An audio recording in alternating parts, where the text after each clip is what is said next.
Баршаларыңызға сәлем достар. Желіде каз ММА, қазақша ММА әлем жаңалықтары және пікірлер. Талқылайтын тақырыпта бүгін жалпы ағайындар желтоқсан айында тамашалайтында қызықты жекпе-жектер азаюда. Басында Петр Ян мен Алджимейн Стерлинг ивенті болмайтын болды. Қазір есе үстіне Хамза Чимаев пен Леон Эдвардстың жекпе-жектері шегерілді. Себебі Эдвардста ковид синдромы анықталған. Эдвардс октагонға шықпағалы бір жыл болған, енді тағы шықпаса өмірдің қатал заңдарымен организациядан қуылуы мүмкін. Арман Оспанов UFC мен контрактта отырған алғашқы жекпе-жегі жайлы жырлайтын боламыз. Хабиб Нурмагомедов UFC-ге қайтып келді. Пресс-конференцияда айтқан әңгімесі бар. Сергей Морозов пен Нурмагомедов Омардың жекпе-жегін талқылайтын боламыз. Ал бейнеміз басталмай тұрғанда арнаға жазылып лайк басуды ұмытпауды өтінеміз.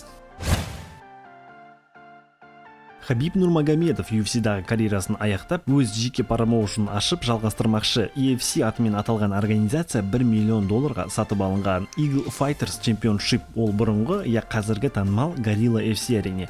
Достар, қазіргі егесі Хабиб Нурмагомедов және Хабиб ММА спорт түрін Олимпиада ойындарына қатарына енгізуіне атсалсам деп мәлімдеді. Менің ойымша дәл қазіргі ММА тәртіптері Олимпиада ойындарына мүлдем сәйкес келмейді. Хабибтің қолынан келе ма келмей ма, оны уақыт көрсете жатар. Жақында Хабиб Ташкентте берген пресс-конференциясында бір тілші журналистке айтқан жауабында, ол UFC-ге қайтып келу үшін маған $100 миллион берсеңдер, мен шығу мүмкін деп өз ойын жалғастырды. Алдында Хабибтің аузынан шыққан әңгіме менің анам шықпа деді, мен енді октагонға қайтып келмеймін, шықпайым деген сөз қайда қалды білмеймін, мүмкін шығар, мүмкін шықпас. Меніңше Хабиб қайтып келуі 100% сияқты. Сіздер қалай ойлайсыздар? Пікір астына жазып қалдырып кетіңіздер.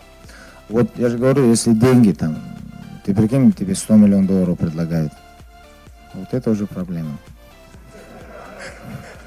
Арман Оспанов қазіргі таңда Америка құрама штаттарында күрделі дайындық үстінде. Халыққа контракты бар жоғын жарияламады әлі, бірақ айта кететін жайт, егер жауынгерде организацияның контракты болмаса, ол дайындыққа, яғни UFC перформанс лагеріне мүлдем жолатпайды. Соны біле кетейік. Оспановтың менеджері Тахырбас Әли Абдель Азиз. Және қызығы, жаңа жылдың басынан Арман Оспанов UFC-де алғашқы жекпе-жегін қаңтар немесе ақпан айларында шығуы тиіс деп жариялайды. Арманның дебютін күтеміз, Құдай қаласа жеңіс Арманның қоржында болады деген үміттеміз.